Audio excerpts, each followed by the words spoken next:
কোমরে গামছা দিয়ে গলায় ব্যাগ নিয়ে কি হাল।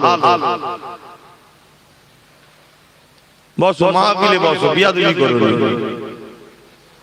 রাসূল বলেছেন যেখানে কোরআনের মাহফিল হবে বন্ধ করো, সেখানে তোমরা গিয়ে বসবে। সাহাবারা জিজ্ঞেস করলেন হুজুর বসলে কি লাভ? আল্লাহ নবী বললেন একদল রহমতের ফেরেশতা জমিনে ভ্রমণ করে, তারা দেখবে, দেখে তোমাদের জন্য দোয়া করবে এবং আল্লাহ পাকের কাছে গিয়ে বলবে আল্লাহ আপনার একদল দাসেরা, পর্দার আড়ালে দাসীরা, তারা বসে বসে আপনার কথা বলছিল, আপনার গুণকীর্তন করছিল, আপনার হাবিবের আলোচনা করছিল, গুণগান করছিল। শুধু এতটুকুই আল্লাহ জিজ্ঞেস করবে না আপনার কাছে দোয়া চেয়েছে, শেষে কি চেয়েছে? জাহান্নাম থেকে নাজাত, জান্নাতের আশা। আল্লাহ বলবেন ফেরেশতা তোরা সাক্ষী থাক, ওরা আমার এত প্রশংসা করেছে, আর করেছে, আলোচনা করেছে, শেষে কিছু চেয়েছে দেবো না? ওদের জন্য জাহান্নাম হারাম করে দিলাম, জান্নাত ওদের জন্য ওয়াজিব করে দিলাম। জোরে বলুন সুবহানাল্লাহ। দেখতে বড় ছোট লাগে বাবা জিনিসগুলো, কিন্তু আল্লাহ বড়। আমরা কাজগুলো ছোট করছি, দেখে মনে হবে এটা মাহফিল, গুলো কোরআনের কথা হবে, দরুদ শরীফ হবে, ওই তো আমাদের ইমাম সাহেব তো দু কথা বলবে, ওই তো আমাদের সেই ফুরফুরার হুজুরের ছেলে। দেখতে ছোট লাগতে পারে, কিন্তু মাহফিলটা যার জন্য বানাচ্ছি, যার আলোচনা করছি, তিনি কিন্তু ছোট নন, তিনি অনেক দয়ালু, যিনার দয়ার কোনো শেষ নেই। সামান্য ছোট একটা ভালো কাজে তিনি নাজাত দিয়ে দেবেন, তার কাজটা শিখিয়ে। জোরে বলুন সুবহানাল্লাহ। তাই আমি এসেছি সংক্ষেপ সময় দু কথা বলে, একটু আখেরি দোয়া হবে।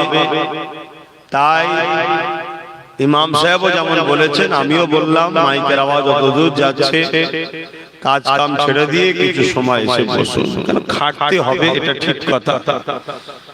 সাথে সাথে কবরের কথাও ভাবতে হবে, কেন নিঃশ্বাস ফুরিয়ে গেলে বাপ সব শেষ, বাড়া ভাত রয়ে যাবে, বাড়া পর্যন্ত খসানো। নিঃশ্বাস ফুরিয়ে গেলে ঈদের জামা রয়ে যাবে, নতুন গুছানো ইস্ত্রি করা পড়ার হবে না। নিঃশ্বাস ফুরিয়ে গেলে ওই গাড়ি বুক করেছিলেন, ওই রয়েই যাবে ওখানে, আপনার ছেলে চাপা, আপনার ছাপা হবে না। অতএব কার কখন নিঃশ্বাস যাবে কেউ জানে না, আসার ডেট আছে, যাবার কোনো ডেট নেই। দেখুন না আজকে আমার বাড়িওয়ালা ভাই, তিনার আব্বা জানের সাবরেসানি করছে, বাপ চলে গেছে। এই জমিনে তিনি একদিন ছিল আমাদের মধ্যে। কথা বুঝা আসছে, আজ থেকে 100 বছর আগে যারা এসেছিল এই জমিনের উপরে, সব ছিল না? কোথায় গেল সব? 100 বছরের মধ্যে সব চলে গেছে, সব চলে গেছে। লাখে একটা হয়তো 100 বছরের লোক আছে, লাখে হয়তো একটা আছে, বাকি সব চলে গেছে। আপনাদের কত জোড়া ছিল একসাথে, বন্ধু, খেলাধুলা করেছেন, পড়াশোনা করেছেন, কোথায় সব? চলে গেছে, কেউ থাকবে না। তাই যাবার আগে প্রস্তুতি নিতে হবে।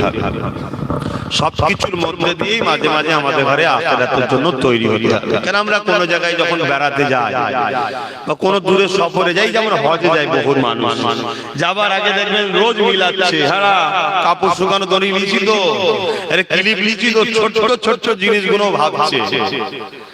আরে আমার ইহরামটা নেওয়া হয়েছে, ইহরামটা ধোয়া হয়েছে, ইহরামটা পাক আছে, তারপরে পাসপোর্ট নেওয়া হয়েছে, ভিসা নেওয়া হয়েছে।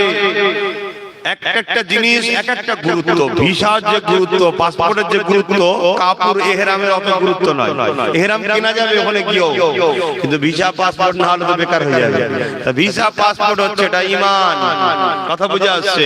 কিন্তু পাশাপাশি আমাদেরকে নামাজ, রোজা, হজ, যাকাত, দান, খায়রাত সব তৈরি করে নিয়ে, সংগ্রহ করে রেডি হয়ে তারপরে যেতে হবে।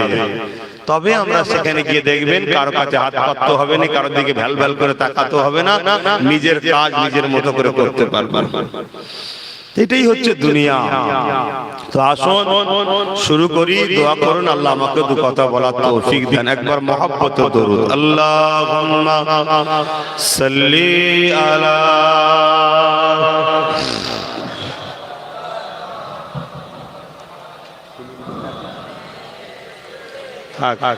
আপনি বস, হয়তো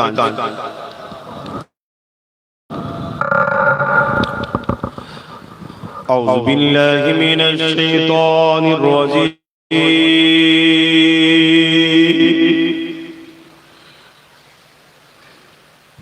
بسم الله الرحمن الرحيم.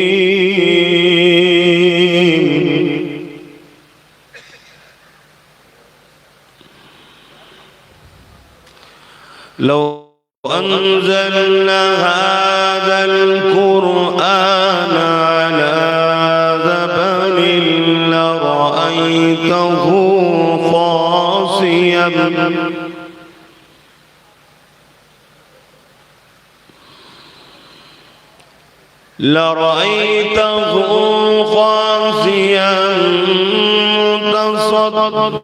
متصديا من خشية الله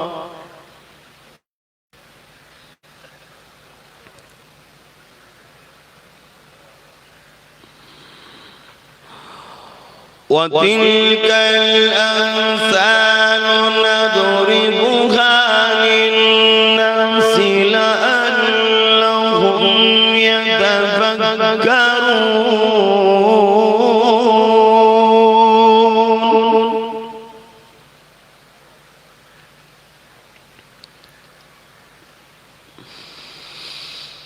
هو الله الذي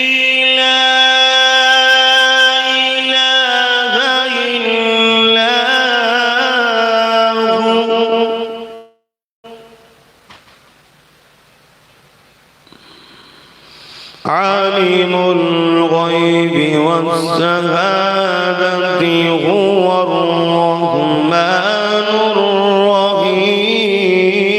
الرحيم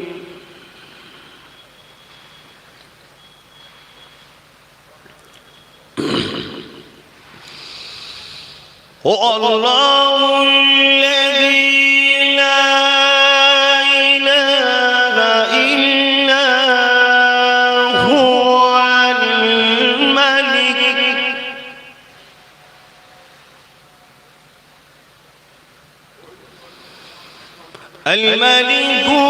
القدوس السلام المؤمن المهيمن العزيز الجبار المتكبر سبحان الله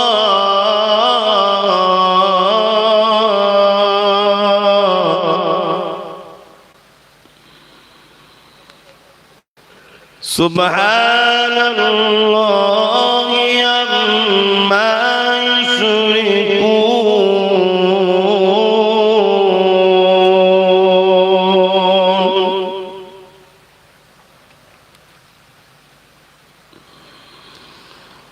هو الله الخالق البارئ المصور له الأسماء الحسنى يسبح له ما في السماوات والأرض وهو العزيز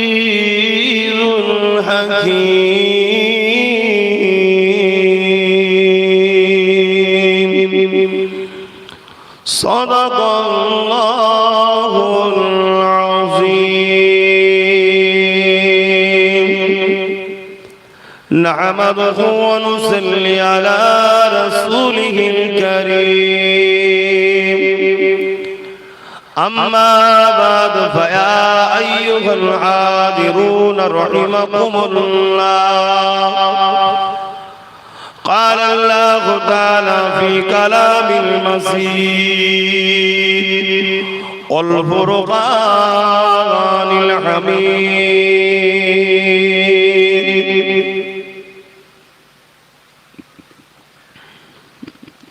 إن الله وملائكته يصلون على النبي يا أيها الذين آمنوا صلوا عليه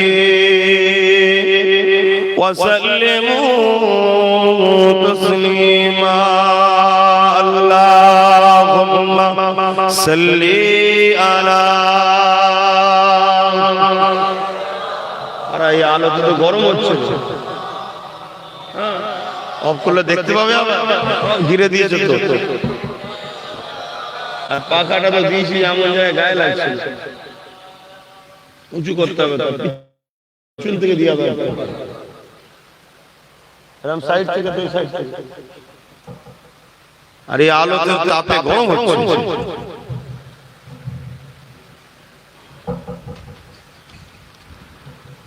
আল্লাহুম্মা সাল্লি আলা, জোরে জোরে, মাওলানা মুহাম্মদ ওয়া আলা আলিহি।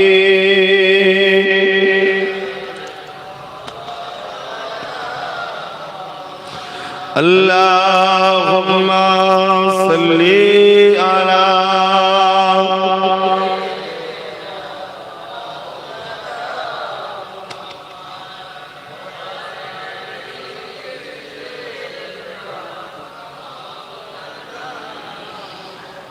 तमाम हर दिलों का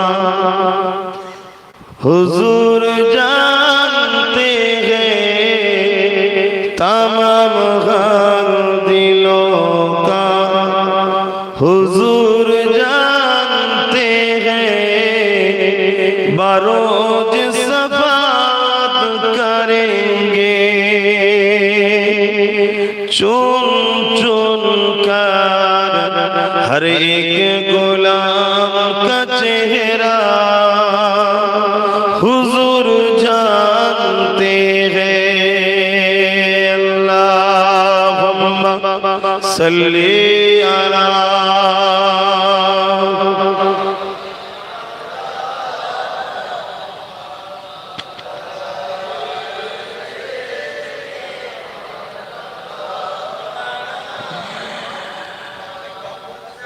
पहुंच कर सिदरा फिर गुलामीन कहने लगा, पहुंच कर सिदरा फिर गुलामीन कहने लगा, यहाँ से आगे का रास्ता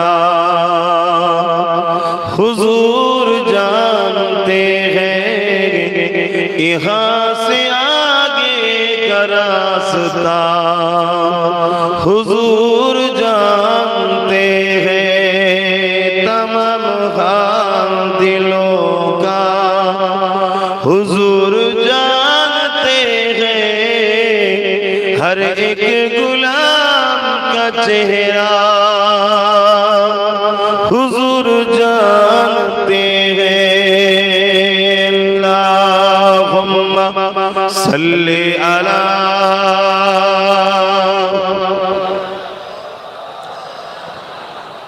वला आलि सय्यिदिना,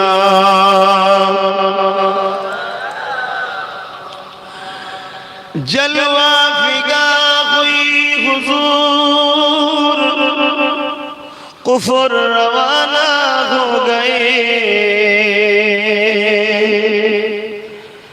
जलवा फिगा हुआ हुजूर, कुफर रवाना हो गए, जिसका हुजूर हो गए उसका ज़माना हो गए। अल्लाहुम्मा सल्ली अला,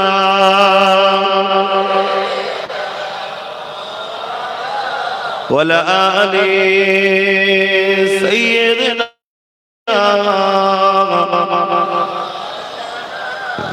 कलिमा ला इलाहा इल्लल्लाह, ला इलाहा इल्लल्लाह, ला इलाहा इल्लल्लाह, ला इलाहा इल्लल्लाह, परे ला इलाहा इल्लल्लाह, ला इलाहा इल्लल्लाह, ला इलाहा इल्लल्लाह, ला इलाहा ইল্লাল্লাহ হাসবি রাব্বি জাল্লাল্লাহ মা ফি কলবি গায়রুল্লাহ হাসবি রাব্বি জাল্লাল্লাহ মা ফি কলবি গায়রুল্লাহ নূর মুহাম্মদ সাল্লাল্লাহ হক লা ইলাহা ইল্লাল্লাহ লা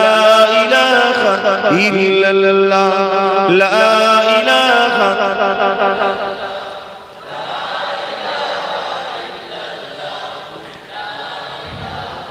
কোনো খালিক নেই তুমি ছাড়া কোনো মালিক নেই তুমি ছাড়া কোনো খালিক নেই তুমি ছাড়া কোনো মালিক নেই তুমি ছাড়া কোনো মাসুক নেই তুমি ছাড়া কোনো আশিক নেই তুমি ছাড়া লা ইলাহা ইল্লাল্লাহ লা ইলাহা লা ইলাহা ইল্লাল্লাহ মুহাম্মাদুর রাসূলুল্লাহ আল্লাহুম্মা সাল্লি আলা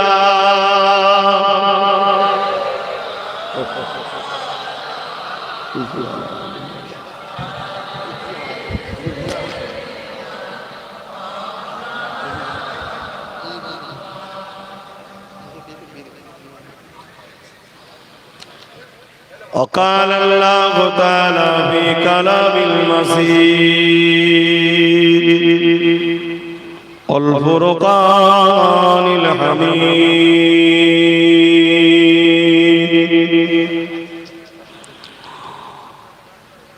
كل نفس ذائقة الموت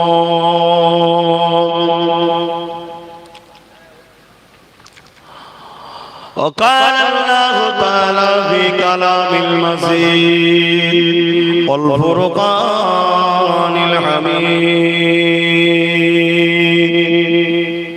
وما خلقت الجن والإنس إلا ليعبدون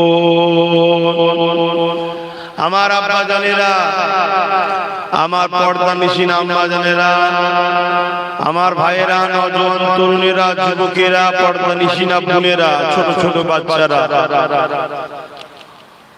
আমরা ইসলাম ধর্মের অনুসারী পৃথিবীতে অনেক ধর্ম আছে কোন ধর্মের পক্ষে বিপক্ষে আলোচনা সমালোচনা করার আমার প্রয়োজন নেই করতেও ইসলাম নিষেধ করেছে কিন্তু আমরা ইসলাম ধর্মের অনুসারী ইন্নাদ দীনা ইনদাল্লাহিল ইসলাম মহান স্রষ্টা রব্বুল আলামিনের কাছে মনোনীয় পছন্দনীয় ধর্ম হলো ইসলাম জোরে বলুন সুবহানাল্লাহ সেই ইসলাম ধর্মের অনুসারী হয়ে আমরা দুনিয়ায় জীবন যাপন করছি তাই আমার রাসূল পাক সাল্লাল্লাহু আলাইহি ওয়াসাল্লাম আমাদেরকে দোয়া শিখাতেন তোমরা দোয়া করো যে আল্লাহ জিন্দেগি যেন ইসলামের উপরে থাকে মরণটা যেন ঈমানের উপরে হয় সবচেয়ে উত্তম জিন্দেগি হলো ইসলামের উপরে জীবন যাপন করা আর উত্তম মৃত্যু হলো ঈমানের সঙ্গে মৃত্যু হওয়া আজকে আমরা বেশ কিছু মানুষ একটা সবরে সানি দোয়ার মাহফিল এসেছি ইসলাম ধর্মের অনেক কাজ আছে তার মধ্যে এটাও একটা কাজ মানুষ চলে যাওয়ার পর তার জন্য কোরআন খতম করা দান খায়রাত করা সবরে সানি করা এতিম গরীবদেরকে খাওয়ানো পরনার কাপড় দেওয়া নাই কাজ করা তাদের জন্য এবং শিক্ষা প্রতিষ্ঠানে দান করা মসজিদ মাদ্রাসায় দান করা এগুলো করলে কি হবে এর যে সওয়াব হবে এই সওয়াবগুলো আমার রব্বুল আলামিন মুর্দাদের রূহ পাকে পৌঁছে দেয় জোরে বলুন সুবহানাল্লাহ খুব সুন্দর আওয়াজ তো ভাইরা আমার তাই আমরা সেই বিশ্বাসের বিশ্বাসী ইসলাম থেকে আমাদেরকে সরাবার জন্য ইসলামের যারা দুশমন তারা নকল নকল ইসলাম আমাদের কাছে ধরিয়ে দিবার বড় প্ল্যান করে তারা তো ডাইরেক্ট নিজেরা পারে না, কিছু ছদ্মবেশী মুনাফিকদের দ্বারা নকল ইসলাম তৈরি করে আমাদের কাছে ধরিয়ে দেয়। নকল ইসলামের আকীদা হলো মানুষ মরে গেছে, শেষ হয়ে গেছে, তাদের জন্য দোয়া সবরে সানি করে করে লাভ লাভ। আর সাহাবারা যে ইসলাম মেনেছেন সেই ইসলামের আকীদা হলো ঈমানদাররা চলে যাবার পর তাদের জন্য সবরে সানি করলে তাদের রূহে সওয়াব যায় এবং তাদের ফজিলত হয়, শুধু তাদের নয়, আমরা যারা দুনিয়াদার আমাদেরও উপকার হয়। জোরে বলবো সুবহানাল্লাহ। পৃথিবীতে অনেক কিছু ইসলামের নিয়ম কানুন আছে। নামাজ হলো সর্বপ্রথম ইসলামের হুকুম কাজ।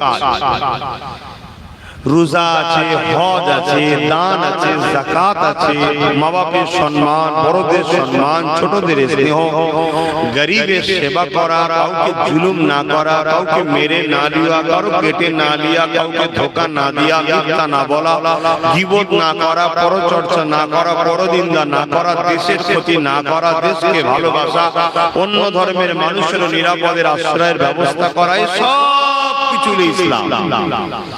ঠিক তেমনই ইসলামের একটা বিষয় হলো মাইয়িত যখন হয়ে যায় তার জানাজা করতে হবে, তাকে কাফন পরাতে হবে, গোসল করাতে হবে, তাকে খাটিয়া করে নিয়ে যে পাড়া প্রতিবেশী সবাই তার জানাজায় শরীক হয়ে মাটি মনসিল করে দিতে হবে। করে দিয়ে তার জন্য যত বেশি বেশি দোয়া চাইবে, সবরে সানি সালে সওয়াব করবে, তত বেশি মুর্দাদের উপকারে লাগবে। জোরে বলুন সুবহানাল্লাহ। এটা হলো ইসলামের একটা কাজ। তাহলে আজকে আমরা এখানে বসেছি বেকার নয়, বেকার নয়, ইসলামের একটা কাজ করতে বসেছি। আমরা এখন ইসলামের কাজ করছি, কিন্তু বিষয়টা আজকের কি?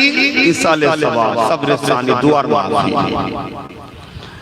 মনে রাখবেন প্রতিটা নফসকে কিন্তু মৃত্যুর স্বাদ চাখতে হবে। মৃত্যু হবে না, স্বাদ চাখতে হবে। জায়গা চাকা, মৃত্যুটা কেমন জিনিস? মওতে মৃত্যুর চাকা প্রত্যেকটা নফসকে হবে। এবং কোরআনের মধ্যে আল্লাহ সূরা রহমানে বলছেন কুল্লু মান আলাইহা ফান, সব কিছুই কিন্তু আল্লাহ ফানা করে দেবে। এই আসমান, জমিন, পাহাড়, পর্বত, তারা, চাঁদ, সূর্য, মানুষ, গাছপালা, সব যা আছে সব কিছু আল্লাহ লয় করে দেবে, ফানা করে দেবে। কিন্তু মানুষকে আল্লাহ মৃত্যুর স্বাদ চাখাবে, মানুষের রূহটাকে আল্লাহ বার করে নেবে। যদি ওই মুমিন মুমিনার রূহ হয়, তাকে আল্লাহ সাত তবক আসমানে নিয়ে যান, বড় আদর করে যত্ন করে ফেরেশতাদের সাজিয়ে মোবারকবাদ ওয়েলকাম দিতে দিতে আদর করে তাকবীর দিয়ে সম্মানের সাথে নিয়ে যাওয়া হয়। জোরে বলুন সুবহানাল্লাহ। আর বদকার, বাপী, জালিম এবং যদি ইসলাম বিরোধী হয় তার রূহকে সাত তবক জমিনের নিচে নিয়ে যাওয়া হয়, দুর্গন্ধময় জায়গায় সেখানে রাখা হয়। তো মুমিন হোক, নামাজি হোক, বেনামাজি হোক, মুসলিম হোক, অমুসলিম হোক, শেষ কেউ হয়ে যায় না। শেষ হয় তার জিসমটা, শরীরটা মাটিতে খেয়ে নেয় বা পুড়ে যায় বা যে কোনো ভাবে নষ্ট হয় এই শরীরটা, কিন্তু মূল জিনিস হলো রূহ। এই চোখটার নাম আব্বাস নয়, হাতটার নাম আব্বাস নয়, পাটার নাম আব্বাস নয়। বাচ্চা যখন মারা যায় তার নাম দেওয়া হয় না। যদি বাচ্চা জন্ম নিয়ে মরা অবস্থায় তার নাম দেওয়া হয়, বাচ্চা যদি জন্ম নেওয়ার পরে মারা যায় তার নাম দেওয়া হয়। কেন? ওই রূহটার নাম, ওই রূহটা বেরিয়ে যায়। ওই রূহ থেকে যিনি কিছু ছিল না যদি একবার বানাতে পারেন, তিনি কি আবার দ্বিতীয়বার বানাতে পারেন না পারেন না? একটু আওয়াজ দেবেন। আর আকীদাকে সাক্ষী দিতে হয়।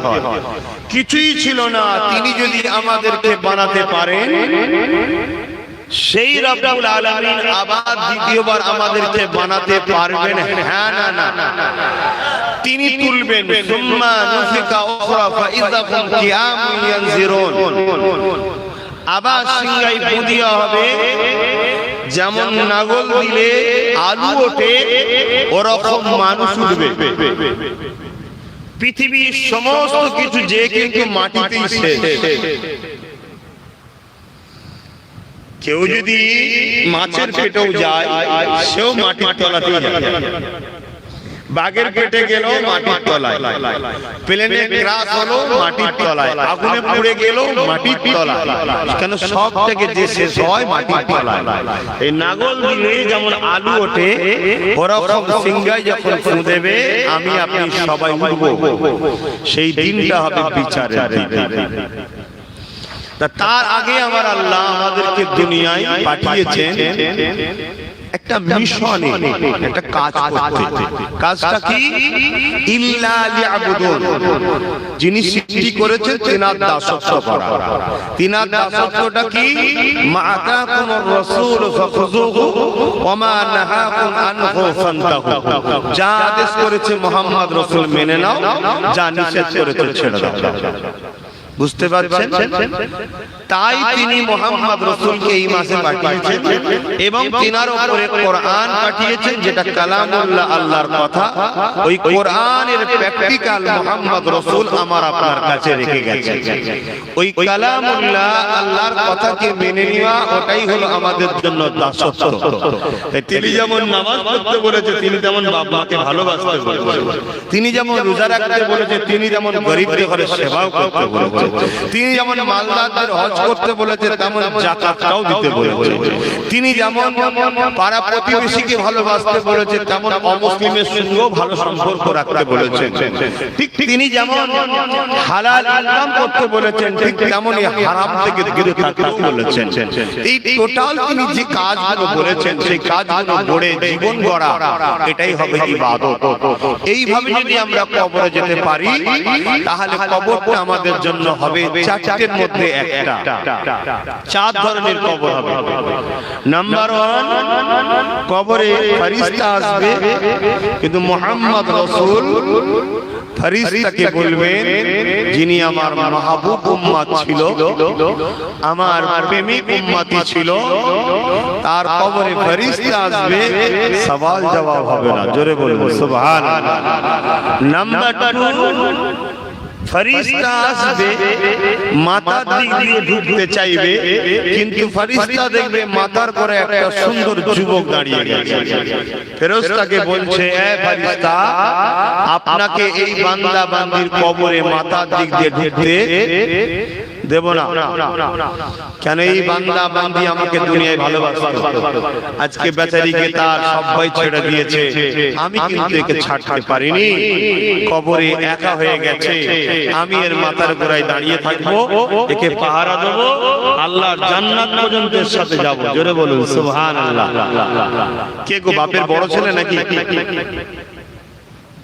বাপের বড় ছেলে? অনেক বড় ছেলে ঘর চলে যাওয়ার আগে সব জমি জায়গা ভাগ করাতে ব্যস্ত থাকে। মাথার উপরে কবরের মধ্যে বাপের বাপের ছেলে দাঁড়ায়। তোমার ছেলে কটা?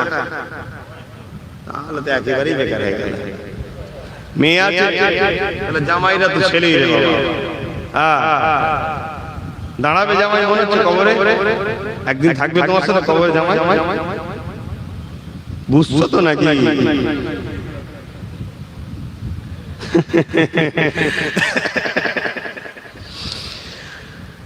আল্লাহ পাকের ফেরেশতা কবরে ডান দিক দিয়ে আসবে।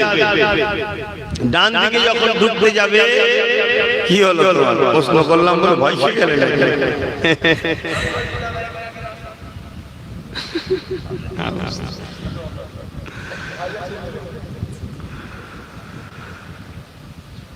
ডান দিক দিয়ে আসবে, মন দিয়ে শুনুন, কবরে সবাইকে যেতে হবে, আমাকেও যেতে হবে। আমি পীরের ছেলে বলে ছাড় নেই। কি যে হবে আল্লাহ, আমার কবরে আল্লাহই ভালো। কখনো কখনো যখন মনে পড়ে, তখন আর দুনিয়া ভালো লাগে, আর যখন ভুলে যায় আবার দুনিয়া দুনিয়া দুনিয়া আসরা চুরি করি, গাড়ি বাড়ি টাকা পয়সা সংসার এই সব বেড়েছে।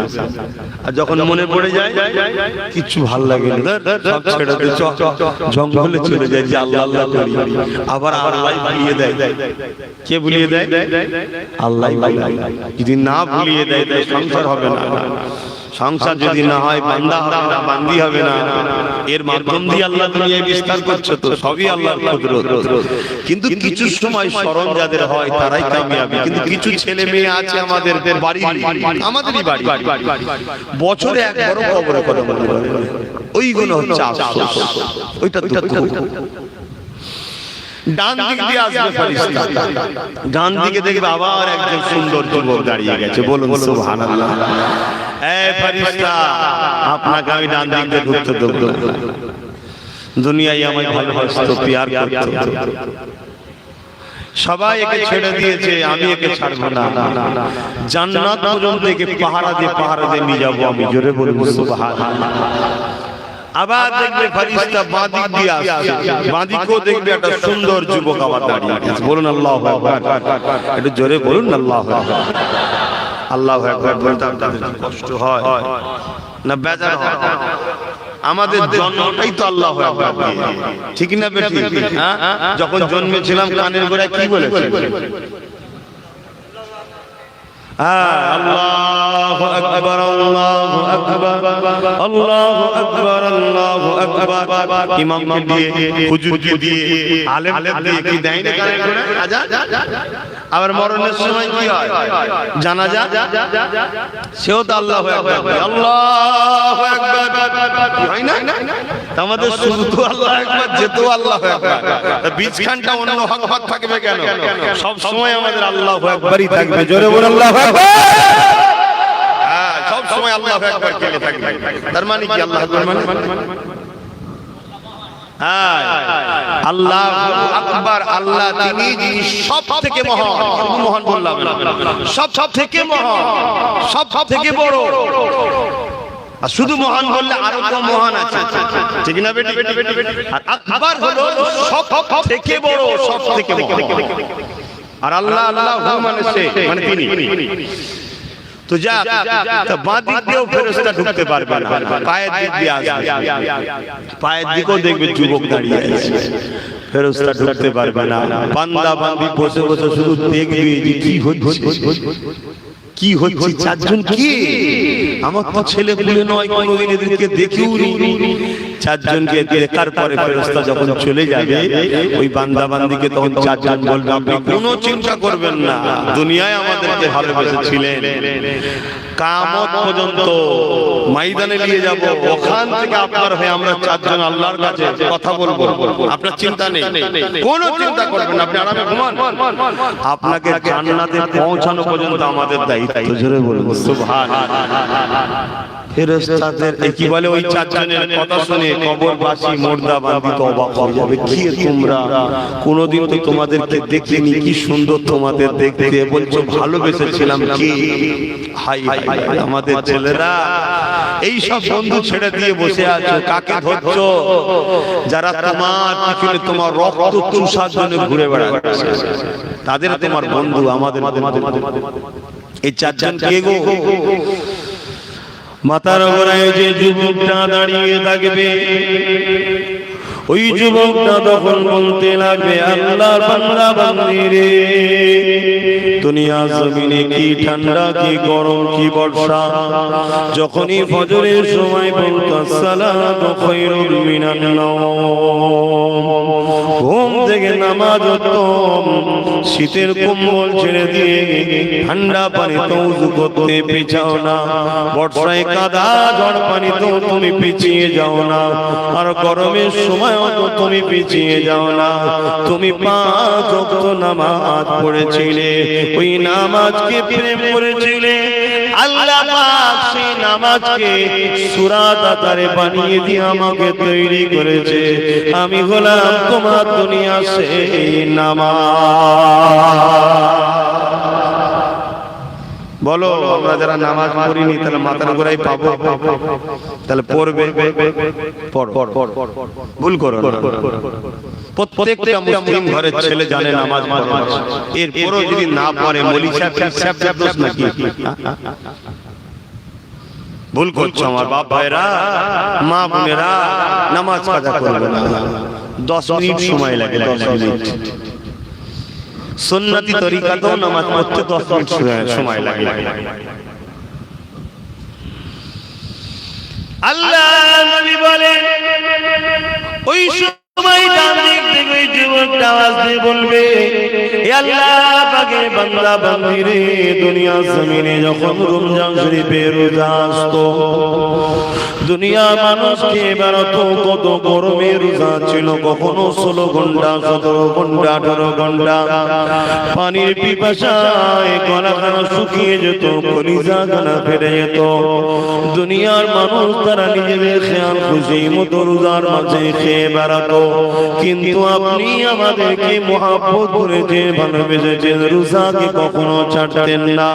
সেহরি খেয়েছেন, ইফতার করেছেন, কখনো সেহরি যদি ভুলো যেতেন রোজা ছাড়তেন না, কখনো ইফতারিতে ভালো মন্দ পেতেন না, তাও কিন্তু প্রতিদিন রমজান মাসে রোজা রেখেছেন এক মাস। হে আল্লাহ বান্দা বান্দি রে, দুনিয়া জমিনে আপনি আমাকে প্রিয়ার করেছেন, ওই রোজাকে আল্লাহ সুন্দর করে যুবকের আকৃতি তৈরি করে দিয়ে তোমার ডান দিকে দাঁড় করিয়ে দিয়েছে।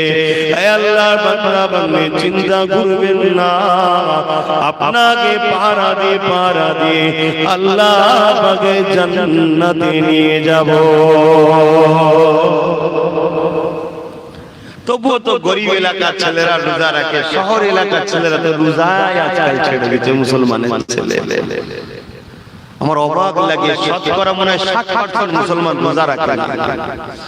আর মাঝে মাঝে যখন এগুলো ভাবি, আর তখন কিন্তু একটা কথা আমার দিলে আসে, খোদা তুমি কত সবরকারী, আমরা এত অন্যায় করি তো মারো না তুমি, তোমার সবর কত। চিন্তা করে আমরা কি অন্যায় করেছি, এরপরও আল্লাহ দেখুন আযাব গজব দিয়ে দুনিয়াকে এখনো ধ্বংস করে দেয় নাই। সুযোগ আমাদেরকে এখনো দিয়েছে, একবার যদি ডাকি সব মাফ করে দেবো, জোরে বলবো সুবহানাল্লাহ। কিন্তু কিছু কিছু এর পরও কপাল ফাটা আমাদের মধ্যে আছে, একবার ডাকার সময় পাই না। এই আজকের দিনে মাহফিলটা তো বছর সময় পাইনি, এমন কপাল ফাটা আছে। কথা বুঝছেন না? এটা কপাল, নিজের কপাল।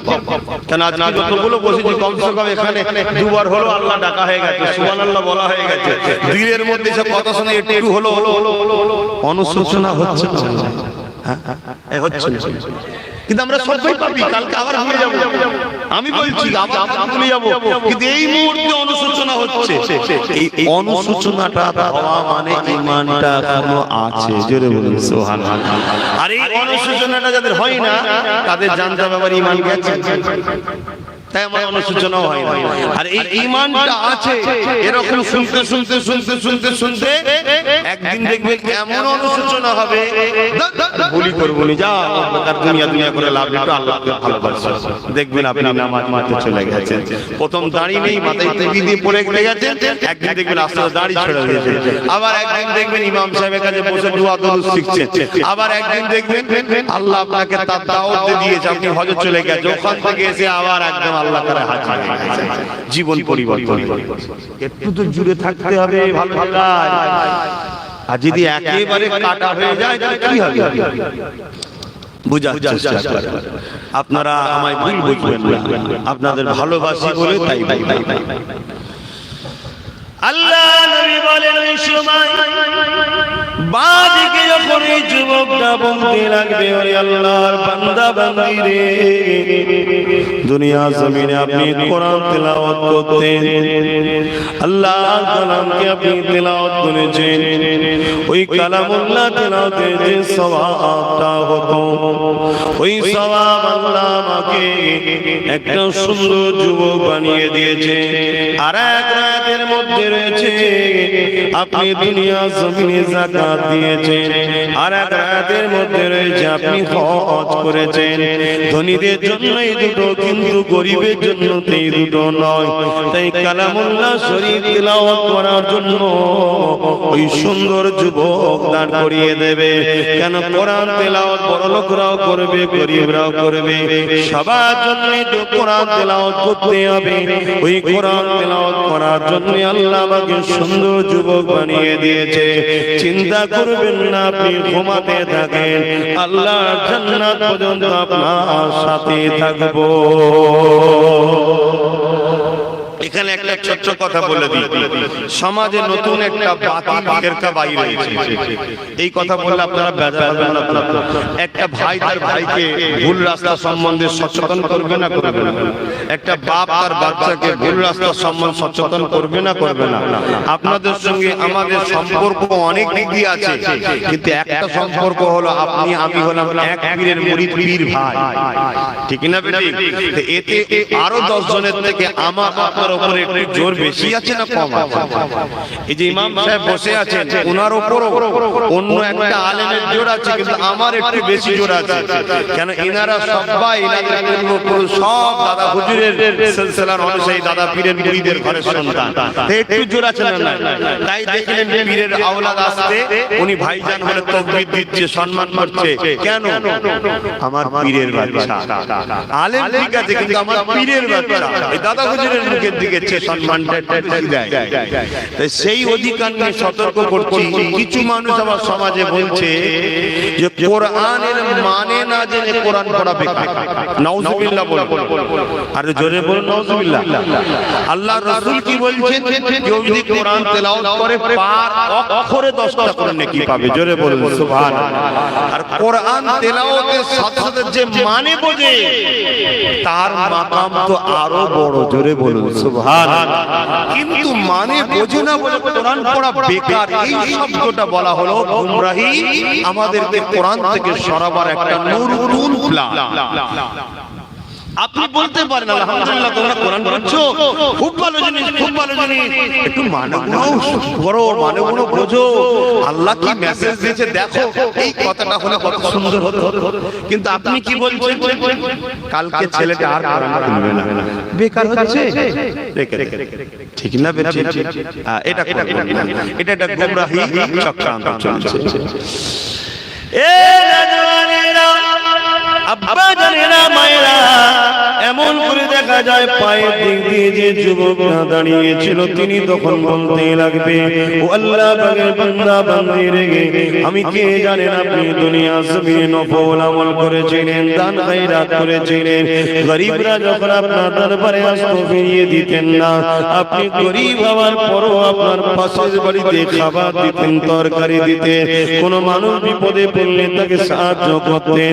এই যে বাড়তি অতিরিক্ত ইবাদত, নফল ইবাদত, এই নফল ইবাদতের অনেকে গুরুত্ব দেয় না। না, নফল ইবাদতের গুরুত্ব আছে।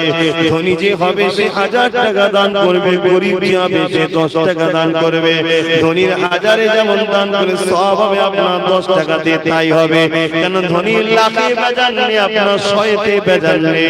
এ আল্লাহর বান্দা বান্দি রে, তাই ওই নফল ইবাদত থেকে আল্লাহ আমাকে তৈরি করে দিয়েছে।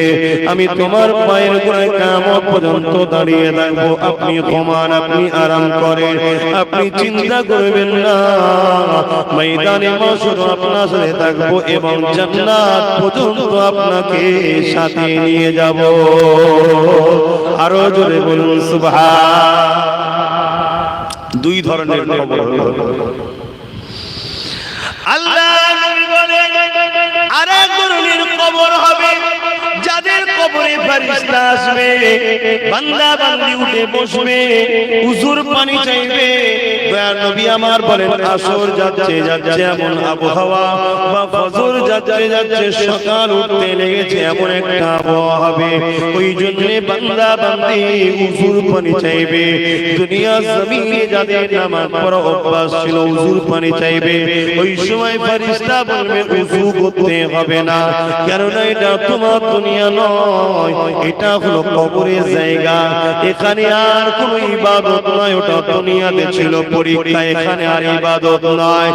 এই যুবকেরা তিনটে প্রশ্ন করবে, মান রাব্বুকা, তোমার রবকে, রব্বি আল্লাহ, মা দীনুকা, তোমার দিন কি? দ্বীন ইসলাম। মান নবিয়ুকা, তোমার নবীকে, নবী মুহাম্মদ রাসূলুল্লাহ। তিনটে প্রশ্ন করবে, জবাবটা যদি সঠিক দিয়ে দিতে পারে সঙ্গে সঙ্গে আবার এক রহমতের ফেরেশতা দুজন আসবে, জান্নাতি খানজা নিয়ে, হীরে মোতির মালা নিয়ে।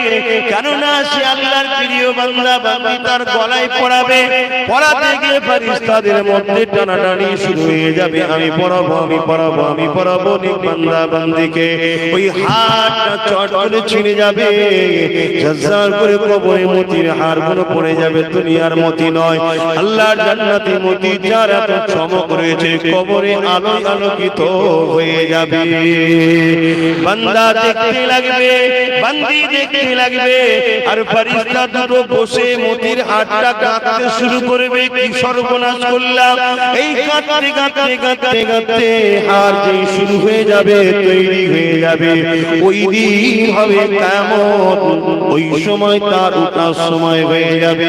ভেবে চিন্তে দেখেন, একটা হাড় তৈরি করতে কতদিন সময় লাগে, কিন্তু না, আল্লাহ বান্দাকে বুঝতে দেবে না, ওই কবরের জমিনে মা ছেড়ে বাপ ছেড়ে এসেছে, ওই হাড় কাটা দেখতে যতক্ষণ সময় লাগবে, হাজার হাজার বছর পার করিয়ে দেবে, ওই খেয়ালে বান্দা বান্দি থাকবে, কিন্তু আমার আল্লাহ আবার তাকে কিয়ামতের ঘোষণা করে তুলে নেবে। 3 নম্বর কবর, আর একটা কবর হবে, ওই কবর যেন আল্লাহ আমাদের কাউকে যেন না দেয়। ওই 4 নম্বর কবর হবে জাহান্নামের একটা গর্ত হবে, যেখানে 99টা সাপ থাকবে, এক একটা সাপের দুটো করে মুখ হবে। যুবক আমার, বোন আমার, ভুল বলছি না, গল্প বলছি না, বানানো কথা বলছি না, মদিনাওয়ালার কথা বলছি, সতর্ক হও। কত লোকের কবর খুঁড়তে গিয়ে আমরা সাপ দেখেছি, কত লোকের কবর থেকে ধোঁয়া আগুন উঠছে দেখেছি, আজ আল্লাহ দেখাচ্ছে আমাদেরকে শুধরাবার জন্য, ওই কবরে দাও দাও করে জাহান্নামের গোত্র আগুন জ্বলবে, ওই কবরে 99টা জাহান্নামের সাপ থাকবে, 2টা করে মুখ থাকবে। আল্লাহ নবী বলেন, ওই সাপ দুনিয়ার কোন জায়গায় একবার নিঃশ্বাস ফেলে দেয়, তাহলে জমিনে আর কাজ গজাবে না।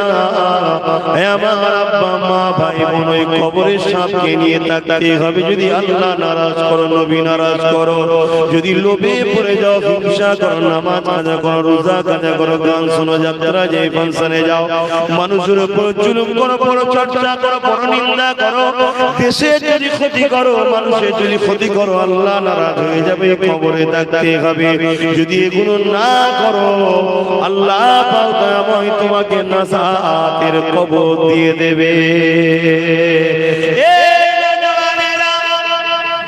আল্লাহ নবী জানিয়ে দিলেন, যখন কোন বান্দা বান্দিকে কাফন করিয়ে জানাজা দিয়ে কবরের দিকে নিয়ে যাওয়া হয়, ওই সময় ফেরেশতা তাকে দেখাতে লাগে, ওরে আল্লাহর বান্দারে তোর ঠিকানা দেখ, ওরে আল্লাহর বান্দারে তোর ঠিকানা দেখ।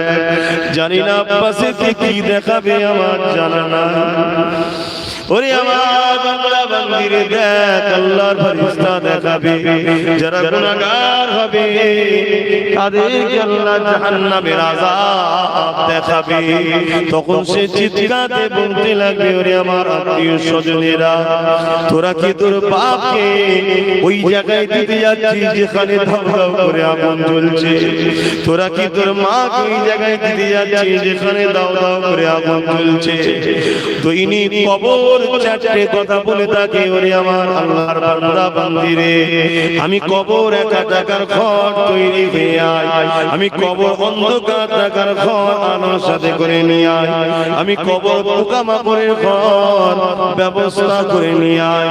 এই কবর দৈনিক আমাদেরকে ঘোষণা করতে লেগেছে, কিন্তু আমরা বেখেয়াল গাফিল হয়ে গেছি। কিন্তু এই মুহূর্তে যতজন এসেছেন সবার অন্তরে কিন্তু কবরের চিন্তা হচ্ছে না হয়নি? জোরে বলুন, আর একটু জোরে বলুন। এই জন্য আমাদের কাছে আসতে হবে। আমরা গান শোনাইনি তোমাদের, যাত্রা শেখাই না, সুদ খাওয়া শেখাই না, গাঁজা খাওয়া শেখাই না, মা বাপকে পিটা শেখাই না, আমরা খারাপ শেখাই না। আমরা নবীর পক্ষে, নবীর গোলাম, আমরা নবীর বীরের প্রচারক, আমরা তোমাদেরকে এই কথাই শেখাই।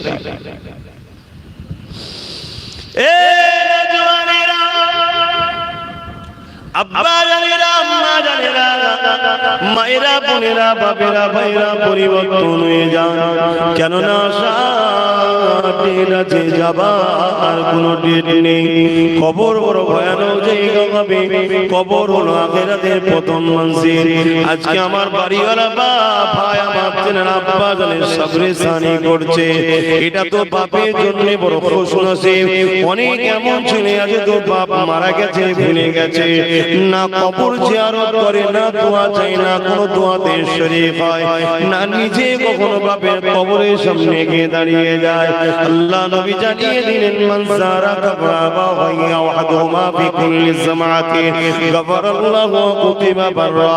এই দুনিয়ার যুবকেরা যারা বাপ মা উভয় চলে গেছে, উভয়ের কবর অথবা একজন চলে গেছে একজনের কবরে, যে ছেলেটা জুম্মার দিনে জিয়ারত করতে যাবে ওই ছেলেটার কপালে আমার আল্লাহ লিখে দেবে, এই ছেলেটা বাপ মার খেদমতগার ছেলে, জাহান্নাম থেকে নাজাত পেয়ে গেছে। আমাদের ছেলেরা তো যায় না, যায় জুম্মার দিনে কবর জিয়ারত করতে যায়। আর যদিও বা যায়, আবার একদল মানুষ কবরে জিয়ারতকে হারাম বলে দিচ্ছে, শিরক বলে দিচ্ছে, বলছে না, ঘাবড়ে যাচ্ছে ছেলেরা। জিয়ারত শব্দের মানে হচ্ছে দর্শন করা। আচ্ছা, একটু সরে সরে আসেন না বাপ ভাইরা, আল্লাহ করে কিছু সময় হলো তোমরা আল্লাহর দিকে আছি, রাসূলের দিকে, দ্বীনের দিকে আছি, একটু সরে সরে আসেন, জিকির করতে করতে দরুদ শরীফ পড়তে পড়তে আসেন। আল্লাহুম্মা সাল্লি আলা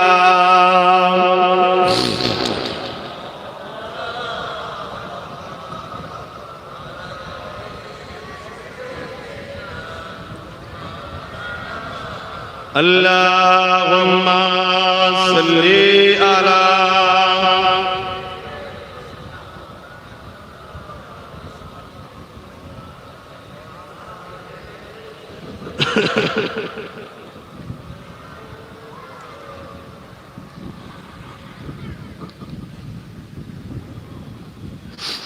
বাপ ভাইরা, আমি যে কথা বলছিলাম,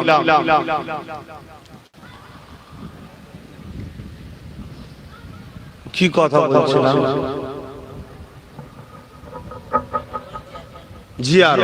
জিয়ারত শব্দের মানে হচ্ছে দেখা করা, সাক্ষাৎ করা, দর্শন।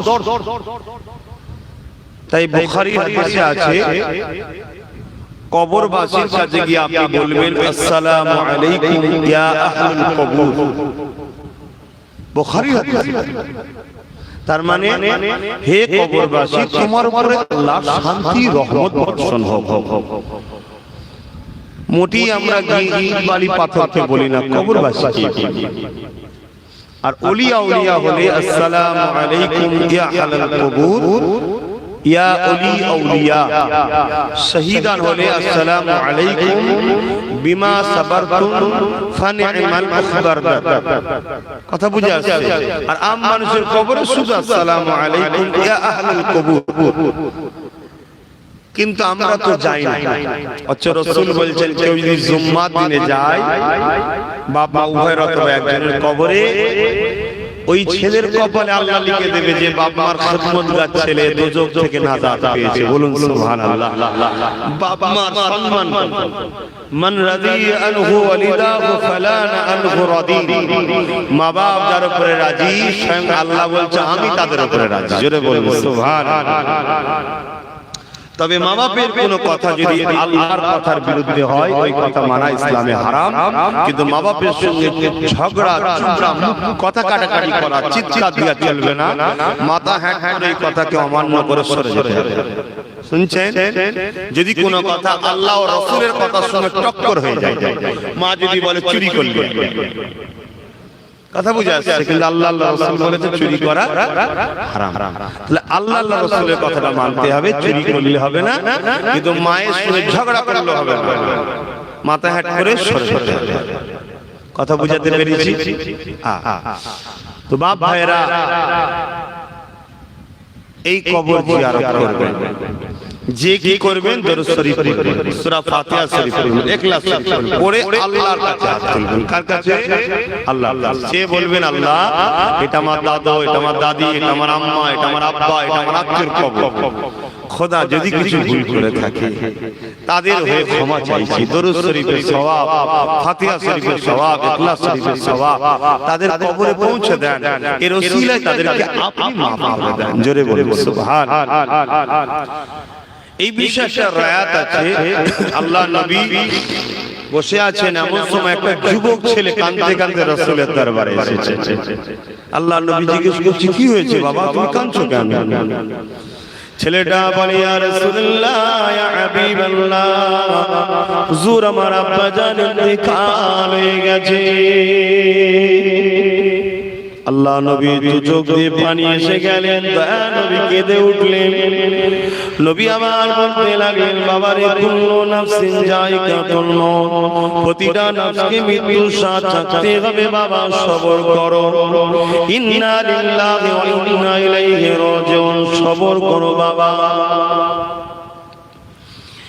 এ বাবা ছেলে, তুমি তোমার আব্বাকে ভালোবাসো, এই মায়া মমতা আল্লাহর দান তাই তোমার দিল কেঁদেছে। তবে বাবা তুমি তোমার বাপের কাজগুলো করো বাবা। ইয়া রাসূলুল্লাহ, হাবিবাল্লাহ, হুজুর আমি কাজগুলো করে আপনার কাছে এসেছি। বাবা কি কাজ করেছো? ছেলেটা বলতে লেগেছে হুজুর আমি আমার আব্বাকে পাক পবিত্র ভাবে গোসল দিয়েছি, তেনাকে কাফন পরিয়েছি, খাটিয়ায় নিয়ে যে জানাজা আদায় করিয়েছি, কবরস্থানে নিয়ে যে কবরস্থ করেছি, মাটি মঞ্জিল করেছি। মিনহা খালাকনাকুম ওয়া ফিহা নুঈদুকুম ওয়া মিনহা নুখরিজুকুম, মাটি মঞ্জিল দিয়ে চলে এসেছি। আল্লাহ নবী বলেছিলেন এ বাবা ছেলে এখনো তোমার কিছু কাজ আছে।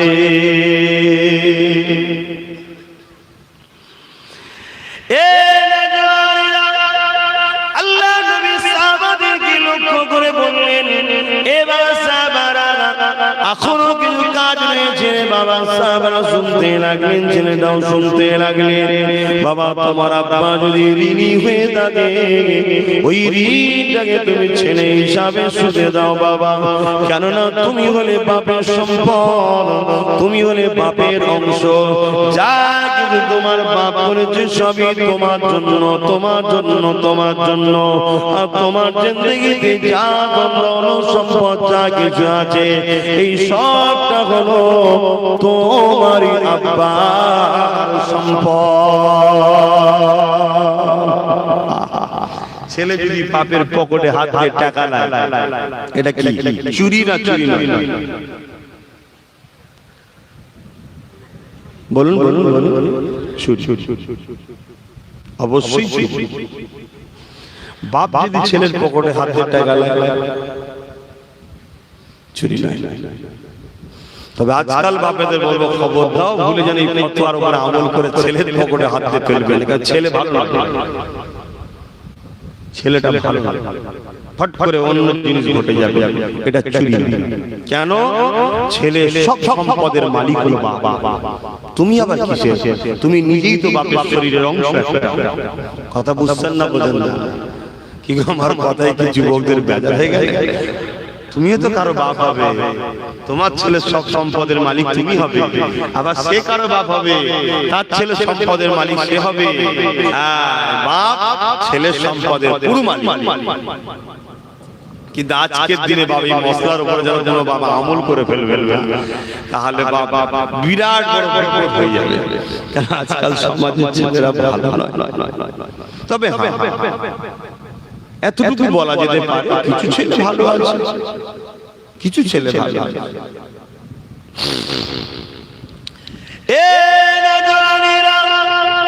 আল্লাহ নবী ছেলেটাকে বলতে লাগলেন বাবা তোমার আব্বা যদি কিছু ঋণ করে থাকে ঋণটাকে শোধ করে দাও বাবা। বাবা তোমার আব্বা যদি কিছু ওসিয়াত করে থাকে ওসিয়াতটাকে পালন করো। ওসিয়াত বোঝেন তো নাকি? ওসিয়াত বোঝেন? একটু হ্যাঁ কি না বলুন। কি ওসিয়াত? বলো সাহস করে বলবেন তো, এ তো সব ভাই ভাই বসেছি, বাপ বেটাই বসেছি, বলবেন তো, লজ্জার কি আছে? দিন শিখতে লজ্জা? ভুল হয় বলি বলুন, সেটা তো প্রথমেই বললাম। ওসিয়াত হলো, বললো হয়তো এই টাকাটা আমরা মসজিদে দিবি বাবা, এই জমিটা তোর বোনকে দিবি, এটা তুই নিবি, তোমাকে ডেকে বলেছে ওসিয়াত, হুকুম করা, আদেশ দেওয়া, এটা পালন করবি, ওটাকে পালন করতে হবে। তোর বাপের একটা, আমার কারো বাপের বন্ধু থাকে, আমার অমুক জায়গাটা বন্ধু আছে, ছোটবেলা থেকে বন্ধু থাকে না, এই জিনিসটা তিনাকে যে পৌঁছে দিবি বাবা, এটা পালন করতে হবে, হুকুম।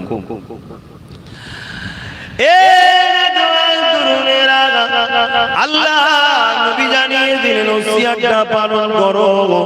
নবী আমার তারপরে বললেন, বাবা তোমার আব্বা জানের জন্য সবরে সানি করো, কোরআন খতম করো, গরীবদেরকে দান খায়রাত করো, ইসালে সওয়াব করো।